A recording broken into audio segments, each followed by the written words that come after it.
الحمدللہ رب العالمین الصلاۃ والسلام علی رسولہ الکریم وعلی آلہ واصحابہ اجمعین اما بعد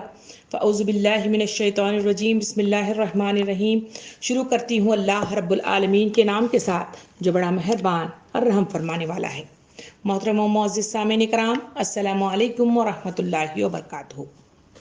ابھی آپ کے سامنے سورہ عنکبوت کی آیات تلاوت کی گئی ہیں۔ کل والی کلاس میں ہم نے بڑی تفصیل کے ساتھ آیت نمبر 45 کے وہ حصے کی طرف نظر ثانی کی جس میں اقام الصلاۃ کے سلسلے میں تفصیلات بتائی گئی۔ اقام الصلاۃ انسانوں کو برائیوں سے روکتی ہے، فحش اور منکر سے باز رکھنے کی انہیں تربیت دیتی ہے اور بہترین انداز میں انہیں دین کی طرف رغبت کا وہ صلہ عطا فرماتی ہے جو جنت میں جانے والے راستے کو آسان کر دیتا ہے۔ اللہ رب العالمین اسی بات کو وضاحت کے ساتھ پیش کرتے ہوئے آیت نمبر 46 کی طرف پیش قدمی کرتے ہوئے مجھے اور آپ کو نصیحت کرتا ہے۔ آئیے ترجمہ سنتے ہیں۔ اللہ تعالیٰ یوں ارشاد فرماتا ہے، اور اہل کتاب سے بحث نہ کرو مگر عمدہ طریقے سے، سوائے ان لوگوں کے جو ان میں سے ظالم ہوں، اور ان سے کہہ دو کہ ہم ایمان لائے ہیں اس چیز پر بھی جو ہماری طرف بھیجی گئی ہے اور اس چیز پر بھی جو تمہاری طرف بھیجی گئی تھی۔ ہمارا خدا اور تمہارا خدا ایک ہی ہے اور ہم اس کے مسلم اور فرمانبردار ہیں۔ سامعین کرام، یہ آیت اللہ رب العالمین امت مسلمہ کے لیے ایک اہم پیغام کے ساتھ نزول فرمائی ہے۔ اس آیت کے اندر بڑی وضاحت کے ساتھ، بظاہر یہ چھوٹی سی ایک نکتے والی آیت لگتی ہے، مگر اس آیت کے اندر بڑی اہم چیز انسانوں کو بتائی گئی اور وہ ہے ان کا فرض منصبی۔ فرض منصبی ہے اللہ کا پیغام اللہ کی سرزمین پہ نافذ کیا جائے۔ اسی کے لیے اس وضاحت کی تفصیل سورہ صف کی آیت نمبر 9 میں اس انسانوں کی فرض منصبی کی طرف اس طرح اشارہ کرتی ہے۔ اللہ تعالیٰ یوں ارشاد فرماتا ہے، هو الذی ارسل رسولہ بالہدی ودین الحق لیظہرہ علی الدین کلہ ولو کرہ المشرکون۔ اللہ تعالیٰ فرماتا ہے، وہی تو ہے جس نے اپنے رسول کو ہدایت اور دین حق کے ساتھ بھیجا ہے تاکہ اسے پورے کے پورے دین پر غالب کر دے، خواہ مشرکوں کو کتنا ہی ناگوار ہو۔ اس آیت کے ذریعے سے اللہ رب العالمین نے انسانوں کو وہ فرض سونپ دیا گیا جو نبی کریم صلی اللہ علیہ وسلم نے حدیث مبارکہ میں یوں ارشاد فرمایا، جو معروف کا حکم دیتا ہے، منکر سے روکتا ہے، وہ میرے بعد اللہ کا خلیفہ ہے، میرے بعد وہ رسول کا خلیفہ ہے، میرے بعد وہ اس کتاب کا خلیفہ ہے جو ان پر اتاری گئی ہے۔ یعنی انسانوں کو اس دنیا کے اندر مبعوث کرنا یا انہیں بروئے کار لانا یا انہیں اس تخلیق کرنا، اس کا مقصد صرف اور صرف یہی ہے کہ اللہ کے پیغام کو اس زمین پہ چلتا پھرتا کیا جائے، اللہ کے قوانین کا نفاذ یہاں ان انسانوں کی نگری میں کیا جائے، اللہ کے قانون کو چلتا پھرتا کیا جائے، اس کے قانون کی اتباع کی جائے، اسی قانون کے مطابق فیصلے کیے جائیں، اسی قانون کے مطابق زندگی کے ہر فیصلے، زندگی کے ہر شعبے میں نفاذ کیا جائے۔ یہ ہے وہ فرض منصبی جو اس آیت کے اندر وضاحت کے ساتھ میرے اور آپ کے سامنے لایا گیا۔ اس میں اہل کتاب کی طرف اشارہ کیا گیا۔ اہل کتاب کی طرف اشارہ کرتے ہوئے اس فرض منصبی کی طرف اشارہ کرتے ہوئے اللہ تعالیٰ فرماتا ہے، اس فرض کو ادا کرتے ہوئے بحث میں مبتلا نہ ہو جاؤ، جھگڑوں میں مبتلا نہ ہو جاؤ، بلکہ تمہیں جو کام دیا گیا ہے عمدہ طریقے کے ساتھ اس فرض منصبی کو انجام دینے کی کوشش کرو۔ یہی کام پیغمبروں نے انجام دیا، یہی کام اولو الامر لوگوں نے انجام دیا، یہی کام صحابہ کرام نے انجام دیا، یہی کام خلفائے راشدین نے انجام دیا، یہی کام امت مسلمہ کو تا دم حیات دنیا کے ختم ہونے تک اس کام کو انجام دینا ہے۔ یہی وہ پیغام ہے، اسی کا وہ طریقہ کار ہے کہ ہر انسان کو جہاں معلوم ہوتا ہے وہاں بلغوا انی ولو آیا کے مصداق میں وہ اپنے پیغام کو جو اللہ کی طرف سے نزول کیا گیا ہے، قرآن کے ذریعے سے، رسولوں کے ذریعے سے، اس پیغام کو، اس دین حق کو اس دنیا کی نگری میں انسانوں کے دلوں تک پہنچانا اور اس زمین پہ اس قانون کا نفاذ کرنا، یہی وہ فرض منصبی ہے۔ سامعین کرام،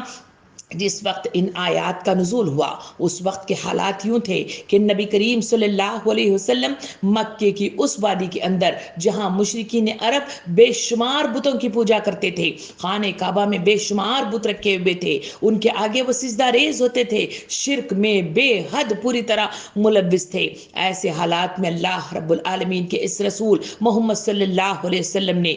اپنے پیغام حق کا اعلان کر دیا، نبوت سے سرفراز کر دیے گئے، اور جیسے ہی ایک نیا دین، نیا مذہب اور نیا مطلب طریقہ کار کے ساتھ دنیا میں اعلان کیا گیا تو ساری طرف ہلچل مچ گئی، ہر کوئی پریشان حال ہوا، کیونکہ یہ ان کے مذاہب سے، ان کے طریقہ کار سے بالکل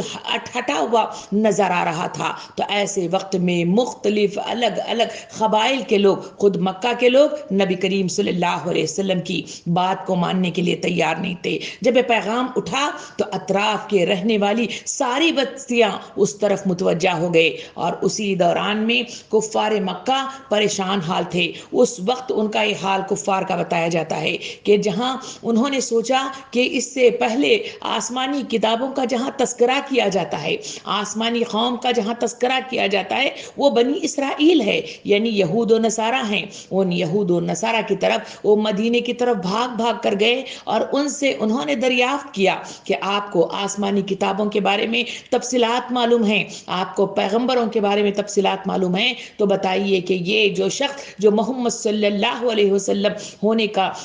دعویٰ کرتا ہے تو کیا یہ صحیح ہے؟ یہی وہ سوالات لے کر وہاں گئے۔ تو اس وقت مشرکین عرب نے وہاں جو تفصیلات بتائیں تو ہم نے سورہ کہف میں تفصیل سے دیکھا کہ انہوں نے 3 سوالات مطلب ان کے سامنے رکھے، جاؤ ان سے پوچھو کہ وہ خضر علیہ السلام کے سلسلے میں وہ واقعہ کیا بیان کرتے ہیں، اصحاب کہف کے سلسلے میں کیا بیان کرتے ہیں، ذوالقرنین کے سلسلے میں کیا واقعہ، جو پچھلی مطلب جو ہے واقعات ہیں ان کے سلسلے میں پیغمبر کیا کہتے ہیں۔ اگر وہ صحیح کہتے ہیں تو پھر وہ واقعی آسمانی رسول ہیں۔ سامعین اکرام، اس طرح کے واقعات اس حالات میں جب یہ آیات کا نزول ہوا اس وقت درپیش تھے۔ ایسے حالات میں حضرت صفیہ امہات المومنین اپنے اس واقعے کی طرف، جبکہ وہ یہودی خاندان سے تعلق رکھتی تھی، تو وہ اپنے باپ اور اپنے چچا کے واقعے کی طرف اشارہ کرتے ہوئے وہاں کے حالات یہودیوں کے یعنی بنی اسرائیل کے ہمارے سامنے لے آتی ہیں۔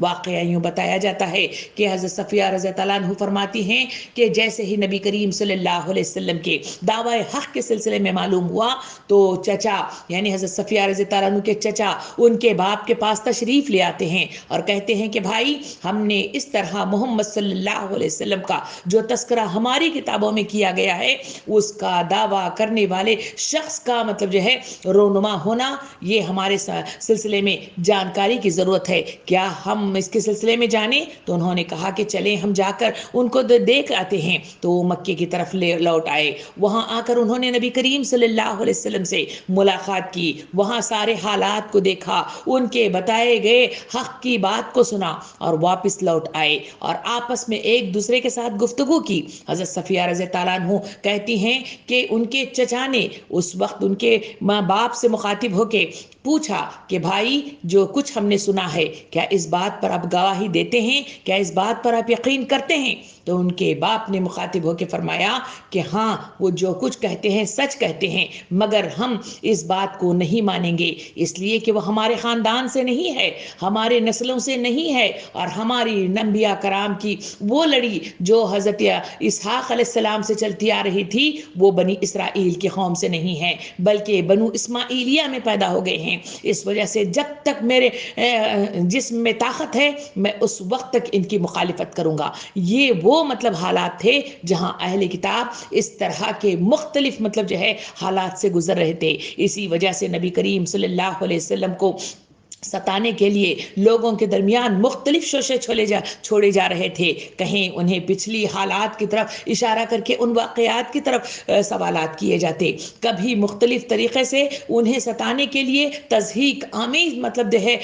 مختلف قسم کے واقعات رونما کرتے اور مختلف طریقے سے ستایا کرتے تھے۔ ایسے حالات میں اللہ رب العالمین نے اہل کتاب اور ان کے اس طرز عمل کی طرف اشارہ کرتے ہوئے فرماتا ہے کہ یہ وہ طرز عمل ہے جو ان اہل کتاب نے اختیار کیا ہے، اور یہ اختیار کرنا انسانوں کے لیے جو اللہ رب العالمین کی طرف سے جو پیغام پہنچے اور پھر بھی یہ رویہ اختیار کرے تو وہ ان کے سلسلے میں اللہ رب العالمین ارشاد فرماتا ہے یہ کہ طرز عمل ٹھیک نہیں ہے۔ اسی کے سلسلے میں حضرت عبداللہ بن مسعود رضی اللہ عنہ فرماتے ہیں کہ اہل کتاب سے تم کچھ نہ پوچھو، وہ خود بہت گمراہ ہیں،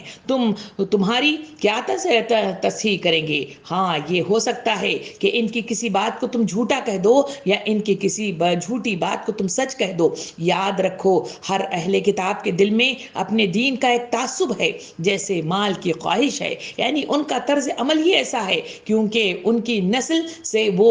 نبی پیدا نہیں ہوئے تھے، اس وجہ سے حسد نے ان کے دلوں میں گھر کر لیا تھا، اسی وجہ سے وہ نبی کریم صلی اللہ علیہ وسلم اور ان پر نازل ہونے والی کتاب قرآن مجید کو ماننے کے لیے تیار نہیں تھے، بلکہ اس حسد کی بنا پر وہ مخالفت کرتے، انکار کرتے، نافرمانیاں کرتے، مختلف قسم کے تضحیک آمیز جملے مطلب جو ہے وہاں پہ چھوڑتے اور مختلف قسم کے پریشان کر دینے والے مختلف واقعات رونما کر کے لوگوں کے دلوں میں شکوک پیدا کرنے کی کوشش، لوگوں کے دلوں میں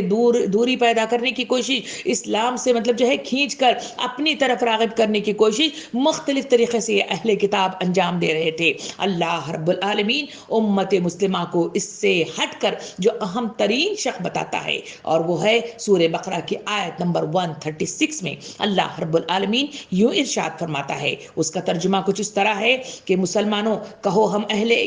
ایمان لائے اس پر، اس ہدایت پر جو ہماری طرف نازل ہوئی ہے اور جو ابراہیم، اسماعیل، اسحاق، یعقوب اور اولاد یعقوب علیہ السلام پر نازل ہوئی ہے، اور جو عیسیٰ، موسیٰ اور دوسرے تمام پیغمبروں کو ان کی رب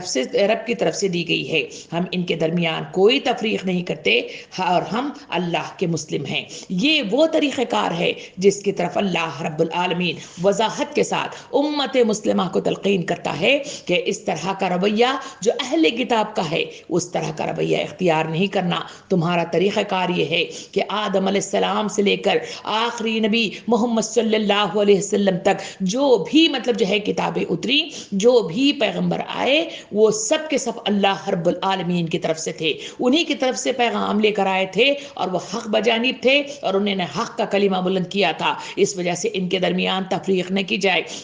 ان کے درمیان حسد کی بنا پر دوریاں اختیار کرنا، لاپرواہی اختیار کرنا، ان کو ستانا اور ماننے سے انکاریت اختیار کرنا، یہ طریقہ کار امت مسلمہ کا نہیں ہے۔ اس آیت کے ذریعے سے اللہ رب العالمین نے امت مسلمہ کو اس قرآن مجید کے ذریعے سے مجھے اور آپ کو تلقین کی۔ سامعین کرام، یہ وہ حالات تھے جو اس وقت رونما ہوئے تھے۔ قرآن مجید میں جو آیت نمبر 46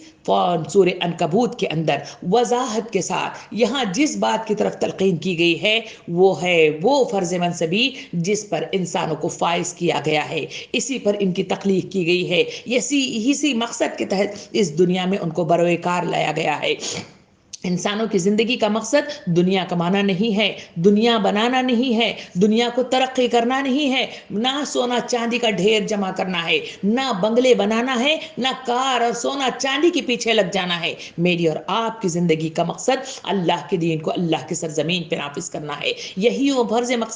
منصبی ہے جس کے تحت مجھے اور آپ کو اس دنیا میں اتارا گیا ہے۔ اس مقصد کے تحت جو کام انجام دے گا وہ کامیابی کے دہانے پر پہنچے گا، جو اس کام سے پیچھے ہٹے گا اللہ رب العالمین اس دنیا سے رخصتی کے نتیجے میں وہاں مجھ سے اور آپ سے سوال کیا جائے گا، اور جو ان سوالات کے جوابات نہ دے سکے گا اللہ رب العالمین انہیں گھسیٹ کر جہنم کی آگ کی طرف انہیں ڈھکیل دیا جائے گا۔ اسی کی طرف قرآن مجید کی اس آیت کے ذریعے سے مجھے اور آپ کو اس فرض منصبی کی یاد دہانی کرائی گئی ہے کہ دنیا میں تمہیں اس دنیا میں اتارا گیا ہے تو تمہارا مقصد تمہیں یاد ہونا چاہیے۔ یہی وہ مقصد ہے جس کی ذہن نشینی ہے میرے اور آپ کے اندر واقع ہو جائے تو پھر یقین جانیے کہ انسان اس کام کے لیے اپنی محنت، اپنی طاقت، اپنی صلاحیت، اپنے اوقات، اپنی محبتیں اور دنیا کے بے شمار نعمتیں جو اسے عطا کی گئی ہیں وہ سارے کے سارے اس کو بروئے کار لاتے ہوئے وہ اس فرض کو اس دنیا کے اندر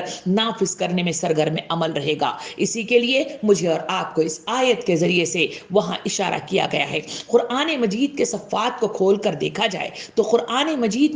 میں مجھے اور آپ کو کہیں بات کو پورے وضاحت کے ساتھ مثالوں کے ذریعے سے واضح کیا جاتا ہے، کوئی بات کو اور کوئی نصیحت کو اور کوئی احکام کو اور کہیں مطلب جو ہے اشارتاً کہا جاتا ہے۔ یہاں مطلب جو ہے صرف ایک بات کی طرف اشارہ کیا گیا اور وہ کہا گیا کہ تم اللہ رب العالمین کے اس دعوی حق کی طرف بلاتے ہوئے اہل کتاب کی طرف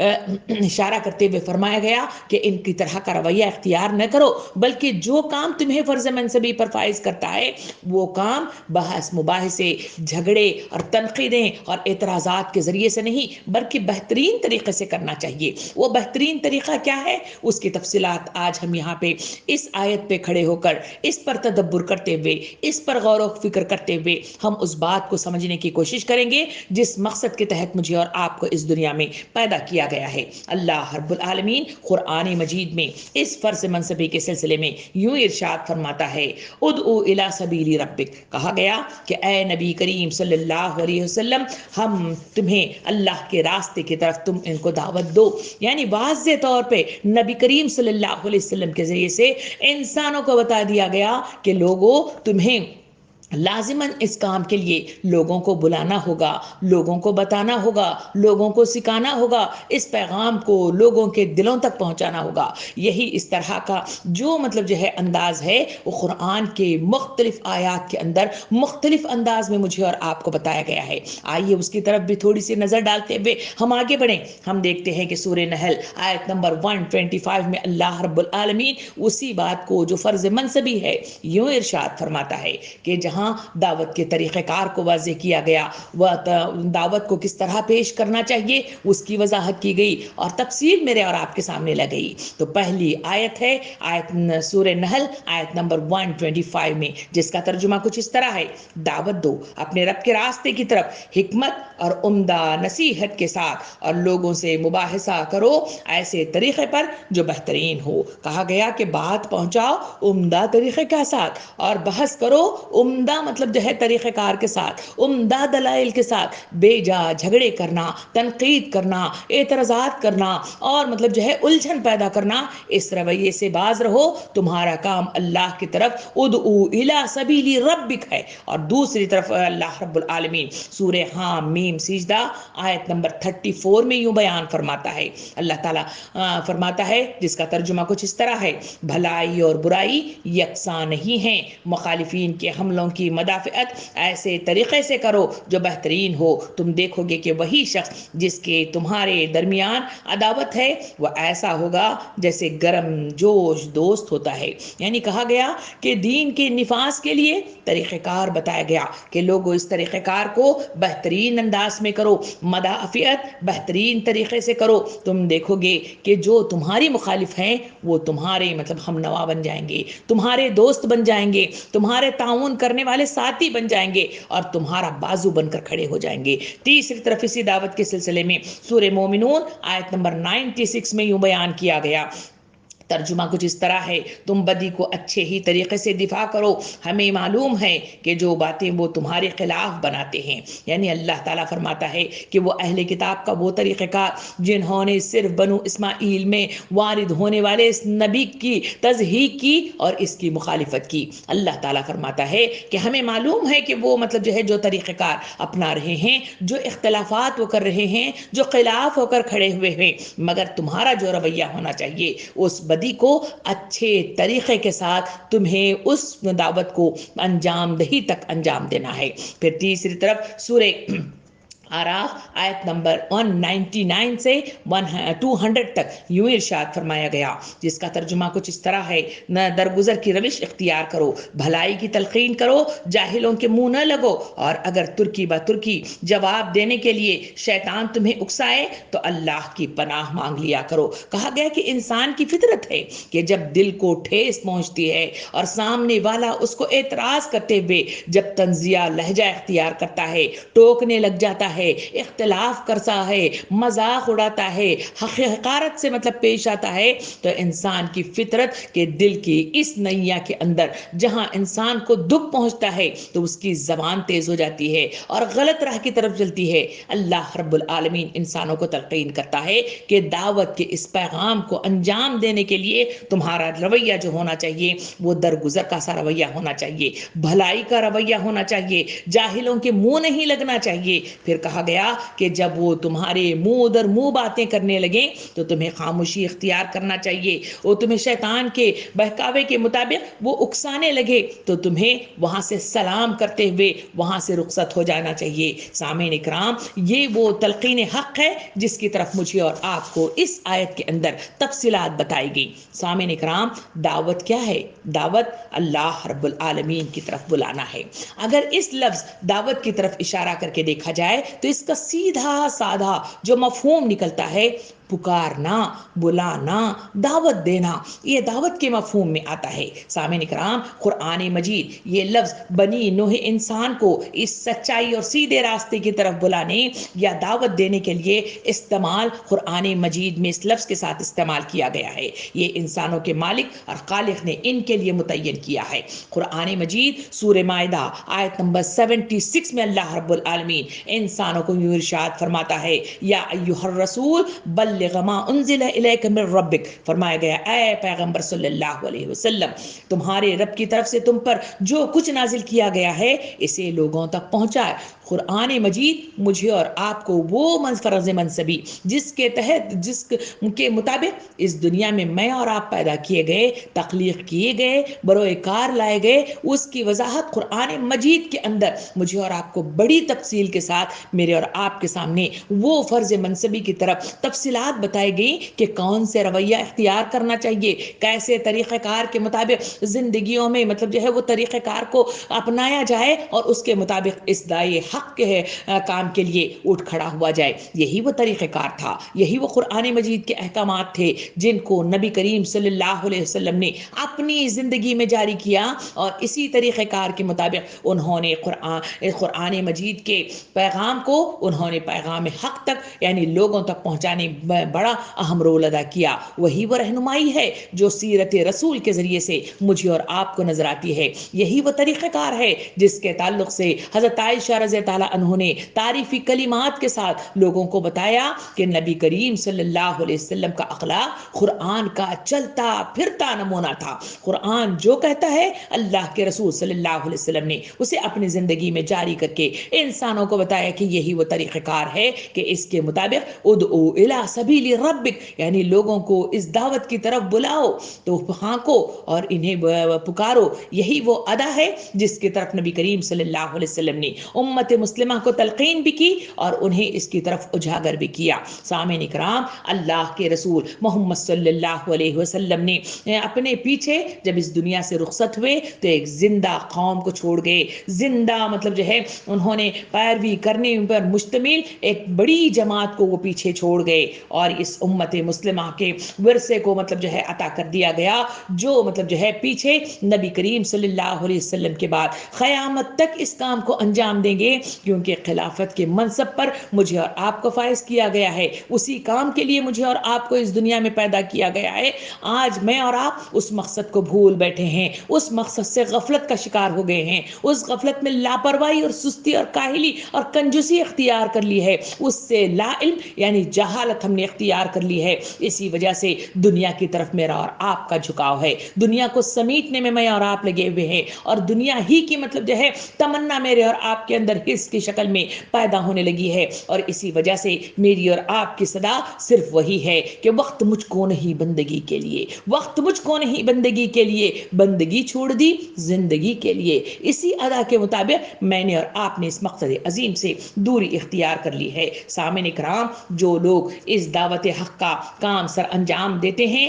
ان کے لیے پیغام رسانی کے کام میں اگر وہ مطلب جو ہے صحیح طریقے کے ساتھ چلتے ہیں اللہ رب العالمین انہیں اپریشیٹ انیشیٹ کرتا ہے، انہیں آگے بڑھاتا ہے، ان کا مطلب جو ہے ساتھ دیتا ہے اور ان کو موقع اور نعمتیں عطا کرتا ہے۔ جو لوگ اس مقصد عظیم کے درمیان میں رکاوٹ بنتے ہیں اور اس پیغام کے مطلب جو ہے اس نگری کے درمیان میں وہ قرآن مجید کے ان احکامات کی پیروی نہیں کرتے، قرآن سورہ بقرہ آیت نمبر 159 میں بڑی وضاحت کے ساتھ یوں بیان کرتا ہے، جس کا ترجمہ کچھ اس طرح ہے کہ جو لوگ ہماری نازل کی ہوئی روشن تعلیمات اور ہدایت کو چھپاتے ہیں، درا حال یہ ہے کہ ہم انہیں سب انسانوں کی رہنمائی کے لیے اپنی کتاب میں بیان کر چکے ہیں۔ یقین جانو کہ اللہ بھی ان پر لعنت کرتا ہے اور تمام لعنت کرنے والے بھی اس پر لعنت بھیجتے ہیں۔ سامعین اکرام، اللہ رب العالمین وضاحت کے ساتھ مجھے اور آپ کو تلقین حق کرتا ہے کہ تمہارا کام حقیقت میں یہ ہے کہ پیغام رسانی کا کام ہے۔ اللہ کے پیغام کو جو آسمان سے اتارا گیا ہے، وہ کتاب جس میں کسوٹی کی حیثیت سے، منشور کی حیثیت سے، ہدایات کی حیثیت سے قرآن مجید مجھے اور آپ کو عطا کیا گیا ہے، اس قرآن مجید کو لینا، اس کو پڑھنا، اس پیغام کو لوگوں تک پہنچانا اور انہیں دین حق کی طرف انہیں پکارنا، انہیں ہانکنا، انہیں آواز دینا، انہیں بلاوا دینا، یہی وہ طریقہ کار ہے جس کے پیغام کے لیے مجھے اور آپ کو اس دنیا میں اتارا گیا ہے۔ جو اس کام کو انجام نہیں دیتے، اللہ تعالیٰ فرماتا ہے کہ پھر میں ان پر لعنت بھیجتا ہوں، اور یقین جانو اللہ تعالیٰ فرماتا ہے کہ تمام لعنت کرنے والے بھی ان پر لعنت کرتے ہیں۔ سوال میرے اور آپ کے درمیان میں ہے، پیغام میرے اور آپ کے درمیان میں ہے، مقصد میرے اور آپ کے درمیان میں ہے۔ کیا میں اور آپ اس فرض منصبی کو انجام دے رہے ہیں؟ کیا اس منصبی کے تحت میں اور آپ اس دنیا کے اندر پھیلی ہوئی برائیوں کے لیے اٹھ کھڑے ہوئے ہیں؟ اگر کھڑے ہیں تو اللہ کا شکر ادا کیجئے، اگر نہیں ہے تو اس کی پوچھ لازماً ہونے والی ہے۔ اس کے لیے کیوں مطلب جو ہے ہم اٹھ کھڑے نہیں ہوتے؟ کیسا مطلب جو ہے اس طریقہ کار کو نہ اپنانے کے نتیجے میں اللہ کے پاس کیا جواب دیں گے؟ یہ سوال میرے اور آپ کے درمیان میں ہے۔ احتساب کیجئے، محاسبہ کیجئے، سوال کیجئے اور اس کی تیاری کیجئے، اس لیے کہ قبر کی کال کوٹری کے درمیان میں نہ میرے اور آپ کے درمیان میں میرے اور آپ کے بچے رہیں گے، نہ شوہر رہے گا، نہ دنیا کی نعمتیں رہیں گی، نہ دولت رہے گی، بلکہ تنے تنہا خالی ہاتھ 2 گز کی زمین میں 2 گز کے ٹکڑے کے ساتھ وہاں پہ ہمیں ڈال دیا جائے گا۔ سوال و جواب ہوں گے، اور وہ مقصد عظیم جس کے تحت مجھے اور آپ کو بروئے کار لایا گیا ہے، وہ مقصد اگر ہم نے انجام نہیں دیا تو یقین جانیے کہ پکڑ بڑی سخت ہوگی۔ اس کے لیے یہ آیت مجھے اور آپ کو ترغیب دیتی ہے، اٹھو، کھڑے ہو جاؤ اور اللہ رب العالمین کی طرف ہاں کو بلاؤ اور انہیں ترغیب دلانے کی کوشش کرو۔ سورہ بقرہ آیت نمبر 160 میں اللہ رب العالمین یوں بیان فرماتا ہے، جس کا ترجمہ کچھ اس طرح ہے، البتہ جو اس روش سے باز آ جائیں اور اپنے طرز عمل کی اصلاح کر لیں اور جو کچھ چھپاتے تھے اسے واضح کرنے لگیں، ان کو میں معاف کروں گا اور انہیں بڑا درگزر فرمانے والا ہوں۔ اللہ رب العالمین جہاں ڈراوا دیتا ہے، جہاں وعیدیں سناتا ہے، وہاں خوشخبریاں بھی دیتا ہے، وہاں رحم کی پٹی بھی رکھ دیتا ہے اور وہاں اپنی مطلب محبت بھی ظاہر کرتا ہے۔ اللہ تعالیٰ فرماتا ہے جن کو احساس ہو جائے اپنے مقصد عظیم کا، جنہیں مطلب جو ہے یاد آ جائے اپنے مقصد زندگی کا، تو پھر تو اگر وہ اصلاح کرتے ہوئے اپنے نام اعمال کی طرف، اصلاح کی طرف مطلب جو ہے قدم بڑھائیں اور معافی کے دروازے کی طرف کھٹکھٹانے لگیں، تو اللہ تعالیٰ فرماتا ہے کہ پہلا کام تمہارا یہ ہے کہ جو کچھ تمہیں بتایا گیا ہے اسے لوگوں کے سامنے واضح کر دو، چاہے انہیں برا لگے، چاہے انہیں اچھا لگے، چاہے اس سے تمہیں کتنا ہی نقصان اٹھانا پڑے، چاہے تمہیں کتنی ہی تکلیف دی جائے، مگر تمہارا کام ہے اللہ کے دین کی طرف بلاتے جانا۔ تو پھر اللہ تعالیٰ فرماتا ہے کہ میں تمہیں معاف کروں گا، میں تمہارے مطلب جو ہے وہ تمام مطلب جو ہے گناہ جس کو تم نے لاپرواہی کی بنا پر، سستی کی بنا پر، غفلت کی بنا پر تم نے انجام نہیں دیا، وہ سارے کے سارے مطلب جو ہے لمحات کو میں درگزر کرتے ہوئے معافی کے ساتھ تمہیں مطلب جو ہے جنت النعیم کی طرف تمہیں میں ہانک دوں گا، یا میں تمہیں داخل کروں گا اور تمہیں اس طرف طرف رجوع کروں گا۔ سامعین کرام، نبی کریم صلی اللہ علیہ وسلم جب اس دعوت کا پیغام دینے کے لیے اٹھے تو سوال مطلب جو ہے ہمارے سامنے بڑی وضاحت کے ساتھ ان کی زندگی سے ملتا ہے کہ آخر دعوت کا کام کہاں کیا جائے، کیسے کیا جائے، وہ کون سے میدان ہے۔ یہ وہ سوال ہے جو مجھے اور آپ کو بڑی تفصیل کے ساتھ نبی کریم صلی اللہ علیہ وسلم کی زندگی سے مجھے اور آپ کو ملا ہے۔ کل والی کلاس میں ہماری خواتین نے سوال کیا تھا کہ کیا ہر شخص مطلب جو ہے بولنا چاہیے جس کو علم نہ ہو، تو یہاں اس سوال کا جواب یہ آیت مجھے آپ کو دیتی ہے کہ ہر مطلب شخص اپنی جگہ اس فرض منصبی کا جواب دہ ہے، اس فرض منصبی پر اسے فائز کر دیا گیا ہے۔ اس کے لیے لازمی شے ہے کہ اسے علم حاصل کرنا شرط اول ہے، چاہے اس کے لیے نبی کریم صلی اللہ علیہ وسلم کی حدیث مبارکہ کے مطابق چاہے تمہیں چین تک بھی جانا پڑے، تمہیں جانا ہوگا، سیکھنا ہوگا علم، کیونکہ اسی منصبی کے تحت ہم مجھے اور آپ کو اس دنیا میں بھیجا گیا ہے۔ اسی فرض کے مطابق مجھے اور آپ کو سوال کیا جائے گا، اسی فرض کے مطابق پیچھے آنے والی نسلوں کو وہ پیغام پہنچے گا۔ اگر میں خاموش رہی تو پیچھے آنے والی نسل بالکل مطلب جو ہے وہ علم سے اور اس قانون سے اور اس طریقہ کار سے اور اس مقصد سے وہ آری ہو جائے گی اور اسے پیغام نہیں پہنچائے گا، اور اس کا جواب دہی مجھے اور آپ کو کرنی ہوگی۔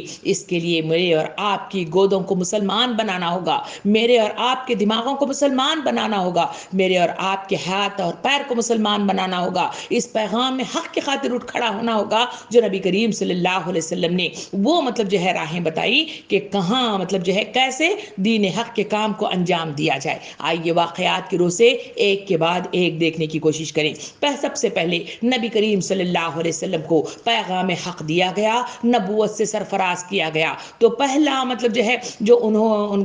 انہیں عطا کیا گیا، اقرا بسم ربک الذی خلق، یعنی پڑھو اللہ رب العالمین کے نام کے ساتھ۔ انہیں پڑھوایا گیا، انہیں سکھایا گیا، یعنی پہلا کام اللہ رب العالمین کی طرف سے جو دیا گیا وہ ہے جانکاری دی گئی، علم عطا کیا گیا، اور پھر اس عمل کے تحت علم کے تحت کہا گیا کہ اٹھو، قم فانذر، تم اٹھ جاؤ اور لوگوں کو اس کی دعوت دو۔ نبی کریم صلی اللہ علیہ وسلم نے اس اقرا بسم ربک الذی خلق کا مطلب جو ہے جو کام انجام دیا، سب سے پہلے اپنے گھر آئے اور وہاں اپنی اہلیہ محترمہ حضرت خدیجہ رضی تعالیٰ عنہ کے سامنے اس پیغام حق کا اعلان کر دیا، اور اس مطلب جو ہے اہلیہ محترمہ حضرت خدیجہ رضی تعالیٰ عنہ نے اس پیغام حق کو مانا اور ان کے وہ ساتھی بن گئے۔ یہ پہلا کام تھا جو مجھے اور آپ کو اس دعوت کی میدان میں اس طرح انجام دینا ہے، گھر کو مسلمان بنانا ہے، اپنے آپ کو سب سے پہلے اپنی ذات کو مطلب جو ہے اس کی طرف واقف کیا جائے، کیونکہ جو کام میں کروں گی میرے آنے والی پیچھے نسل اس کام کو انجام دے گی، کیونکہ مجھے دیکھ کر میری پچھلی نسل اس پر عمل کرتی ہے۔ دوسرا کام گھر کے اندر اس پیغام کو مطلب جو ہے عام کرنا ہوگا، اس پیغام کو مطلب جو ہے نافذ کرنا ہوگا۔ اس کے لیے مجھے اور آپ کو تیار رہنے کی ضرورت ہے۔ نمبر دوسرا کام نبی کریم صلی اللہ علیہ وسلم نے جو اپنی زندگی کے ذریعے سے مجھے اور آپ کو بتایا کہ وہ دوسرا کام ہے اپنے تمام رشتہ داروں کو جس کا میرے اور آپ کے ساتھ تعلقات ہے، سسرالی رشتہ دار ہوں، میکے کے رشتہ دار ہوں، اپنے مطلب جو ہے ددیحال والے ہوں، ننیحال والے ہوں، ان تمام رشتوں پر جن کے میرے اور آپ کے تعلقات ہیں، مجھ پر فرض بنتا ہے کہ میں انہیں دین حق کی طرف بلاؤں، انہیں دین کا صحیح علم دوں، انہیں مطلب جو ہے اس آگ سے ڈراؤں جس میں اللہ رب العالمین 70 ہاتھ لمبی زنجیروں میں جکڑ کر جہنم کی طرف انسانوں کو وارد کرے گا۔ تو اللہ رب العالمین کے اس مطلب جو ہے اس خطرناک، اس بھیانک مطلب جو ہے عذاب سے لوگوں کو بچانے کے لیے پیغام رسانی کا کام انجام دینا پڑے گا۔ نبی کریم صلی اللہ علیہ وسلم نے اپنے تمام رشتہ داروں کو جمع کیا، اپنے تمام مطلب جو ہے ان کو دعوت پر بلایا، اور جب کھانا وانا کھلانے کے بعد وہ فارغ ہو گئے تو نبی کریم صلی اللہ علیہ وسلم نے وہاں اپنے نبوت کا اعلان کیا اور باقاعدہ طور پر حق کی طرف انہیں دعوت دی اور انہیں بلایا کہ ان تمام شرک والے تمام کاموں کو چھوڑ دو، معبودوں کی پوجا نہ کرو بلکہ ایک واحد الہ کی پوجا کرو اور کہو لا الہ الا اللہ محمد الرسول اللہ۔ یہ وہ پیغام تھا جو انہوں نے انجام دیا، جبکہ اس کے نتیجے میں تاریخ کے صفحات، سیرت کے صفحات مجھے اور آپ کو بتاتے ہیں ہیں کہ وہاں ان کا چچا تھا جسے ابو لہب کے نام کے ساتھ قرآن مجید میں بڑی مطلب جو ہے اس کے ساتھ اس کی یاد کی گئی ہے. اللہ تعالیٰ نے وہاں تفصیل سورہ لہب میں مطلب بتائی ہے. تو اس چچا کے سلسلے میں کہا جاتا ہے کہ وہاں اس نے زور سے مطلب جو ہے تھوک کر کہا کہ کیا کہ مطلب اس کے لیے تو یہاں پہ ہمیں بلایا ہے. یہ کہہ کر وہ وہاں سے اٹھ کر چلے گئے. سامعین اکرام، اختلافات ضرور ہوں گے اس کام کے لیے، جہاں اٹھ کھڑے ہوں گے وہاں لوگ مطلب جو ہے فوراً ہماری طرف آمنا و صدقنا کے مزداق میں نہیں آئیں گے، کیونکہ ذہنوں پر غبار چڑھ گیا ہے اور دنیا کی اس مطلب نگری کے اندر گناہوں میں ملوث یہ دل اور دماغ مطلب جو ہے ہو گیا ہے. ایسے حالات میں خواہشات کو ہٹا کر اللہ کے دین کی طرف آنا کوئی آسان کام نہیں ہے. یہ شہادت گہے الفت میں قدم رکھنا ہے. لوگ آسان سمجھتے ہیں مسلمان ہونا، اس کے لیے مجھے اور آپ کو اس پیغام رسانی کے لیے جب اٹھ کھڑے ہوئے ہوں، اختلافات کا سامنا کرنے کے باوجود وہاں پہ وہی رویہ اختیار کرنا چاہیے جو ابھی آپ کے سامنے اس سے پہلے الگ الگ آیتیں دی گئی کہ عمدہ طریقے کے ساتھ ان کی مطلب جو ہے ان کو دعوت دو، برائی کو بھلائی سے روکنے کی کوشش کرو، وہ اکسائیں تو خاموشی اختیار کرو. یہ وہ تمام مطلب جو ہے وہ طریقہ کار ہیں جو قرآن مجید مجھے اور آپ کو تربیتی حالات کے تحت مجھے اور آپ کو پیش کرتا ہے. دوسری طرف نبی کریم صلی اللہ علیہ وسلم نے جو کام انجام دیا، ان مطلب جو ہے خاندان کے بعد انہوں نے اس بستی کے اندر صفا کی پہاڑی پر جا کر کھڑے ہو گئے. وہاں انہوں نے پکار کر کہا کہ دیکھو، اگر میں تمہیں کہوں کہ اس پہاڑی کے پیچھے سے ایک فوج آنے والی ہے اور تم پر حملہ کرنے والی ہے تو بتاؤ کیا تم سچ جانو گے؟ اس وقت نبی کریم صلی اللہ علیہ وسلم کی جو اخلاق کی مثالیں دی جاتی تھیں، امین انہیں کہا جاتا تھا، کیونکہ خود نبی کریم صلی اللہ علیہ وسلم کی ذات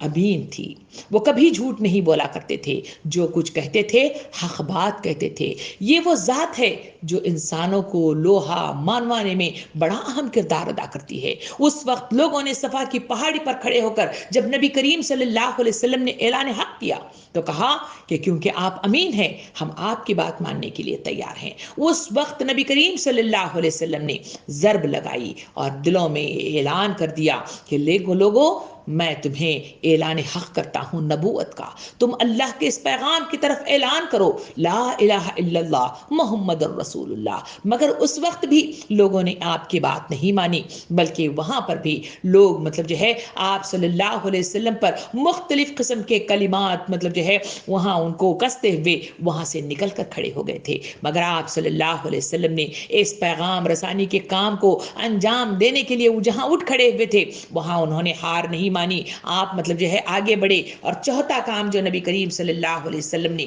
انہیں انجام دیا وہ یہ ہے کہ آپ اپنے قریب کے جو دوست و احباب تھے، جن پر مطلب جو ہے ان کے ساتھ دوستی تھی، وہ ان کے ساتھ مطلب جو ہے قریب تھے، تو ان تمام لوگوں کو نبی کریم صلی اللہ علیہ وسلم نے بلایا اور دین حق کا پیغام پیش کیا. انہی میں تو مطلب جو ہے مجھے اور آپ کو عشرائے مبشرہ ملتے ہیں جنہوں نے نبی کریم صلی اللہ علیہ وسلم کی دعوت پر لبیک کہتے ہوئے آپ کے مطلب جو ہے طاقت بنے، آپ کا دامن بنے اور آپ کے پہلو میں کھڑے ہو کر انہوں نے حق کا اعلان کر دیا. سامعین کرام، جب یہ حق کا اعلان کیا گیا تو ہر طرف سے مظالم ٹوٹ پڑے، مختلف قسم سے گھروں سے بے گھر کر دیا گیا، مختلف قسم سے انہیں ظلم اور زیادتی کی گئی. مگر نبی کریم صلی اللہ علیہ وسلم نے اپنے مٹھی بھر ان دوستوں کے ساتھ، ان صحابہ کرام کے ساتھ، ان مطلب جو ہے اللہ رب العالمین کے اس مطلب جو ہے حواریین کے ساتھ اٹھ کھڑے ہوئے اور انہوں نے اللہ کے پیغام کو جاری رکھا. اس کے بعد جو پانچواں کام نبی کریم صلی اللہ علیہ وسلم نے کیا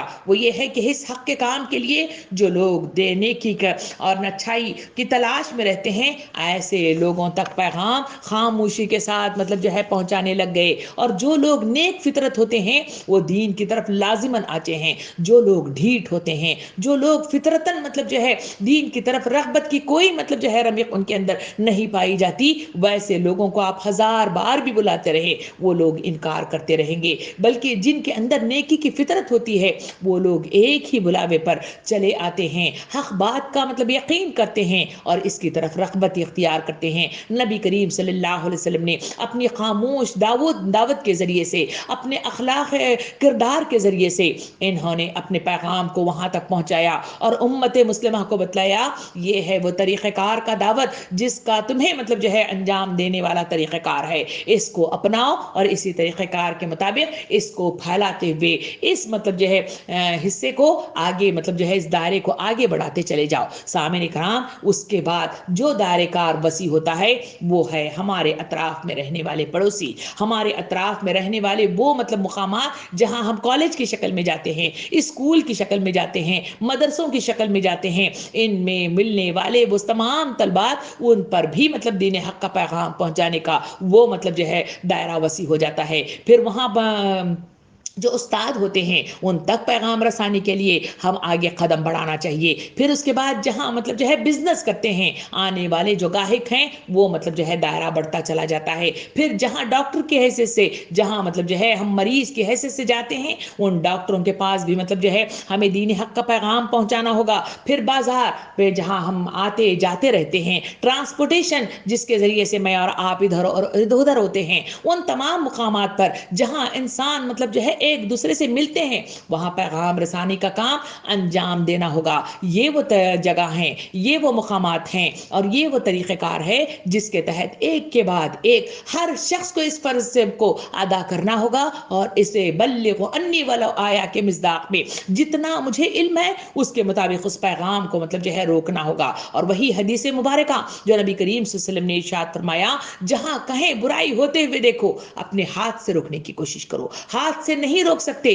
تو زبان سے روکنے کی کوشش کرو، اگر زبان سے بھی نہیں روک سکتے تو دل میں برا محسوس کرو، اور دل میں برا محسوس کرنے والی کیفیت میں تبدیلیاں نہیں آتے، پیغام رسانی نہیں ہوتی، انقلابات رونما نہیں ہوتے۔ جو طریقہ کار اپنانا ہے وہ ہاتھ کے ذریعے سے، زبان کے ذریعے سے جو صلاحیت تمہیں دی گئی ہے اس کے مطابق بلغ انی ولو آیا کے مصداق میں تمہیں عمدہ طریقے کے ساتھ ادعو الی سبیل ربک کا وہ پیغام مطلب جو ہے لوگوں تک پہنچانا ہوگا جو قرآن مجید مجھے اور آپ کو فرض منصبی کی طرف اشارہ کرتے ہوئے کہتا ہے۔ سامعین کرام، نبی کریم صلی اللہ علیہ وسلم کے اگر طریقہ کار کو دیکھیں، آپ صلی اللہ علیہ وسلم صبح صبح مطلب جو ہے جب نکل کھڑے ہوتے، جب نماز سے فارغ ہوتے تو آپ بازار کی طرف جاتے، بازار میں جہاں کہیں لوگوں کو ملتے سلام کیا کرتے، انہیں پیغام حق دیا کرتے تھے۔ اس کے نتیجے میں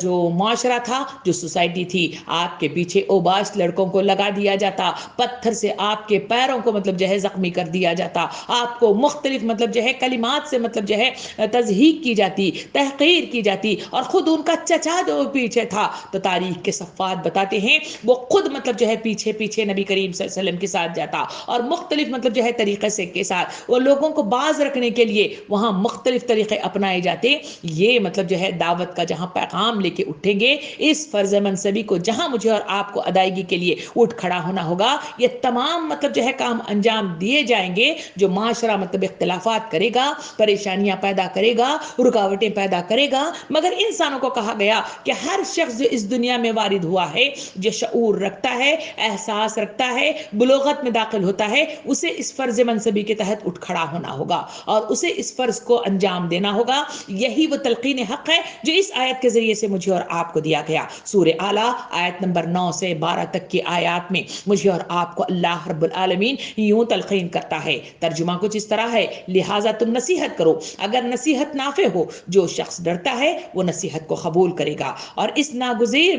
کرے گا وہ انتہائی، جو گریز کرے گا وہ انتہائی بدبخت اور جو بڑی آگ میں جائے گا۔ کہا گیا کہ تمہارا کام پیغام دینا ہے، ہدایت دینا اللہ رب العالمین کا کام ہے۔ جو شخص نیکی کی طرف رغبت کرنے والا، نصیحت کو قبول کرنے والا ہے، وہ ضرور تمہاری بات کو مانے گا، اور جو بدبخت ہے اور جس کے دل کے اندر انتہائی بدبختی ہے، وہ شخص وہ ہوگا جو آگ کی طرف ہانک دیا جائے گا، وہ اس بات کو مطلب مانے گا نہیں، اور پھر مطلب جو ہے وہاں سے دور پھینک دیا جائے گا۔ سامعین کرام، یہ آیات مجھے اور آپ کو بار بار پکار کر وہ نکات بیان کرتی ہیں کہ کہا گیا کہ تمہیں حکمت کے ساتھ رویے کا اختیار کرنا چاہیے۔ عمدہ نصیحت جہاں اس آیت کے اندر کہی گئی، عمدہ نصیحت کیا ہے؟ کہا گیا سورہ نحل آیت نمبر 125 کا، جو اس سے پہلے بھی پڑھی گئی تھی، آئیے پھر ایک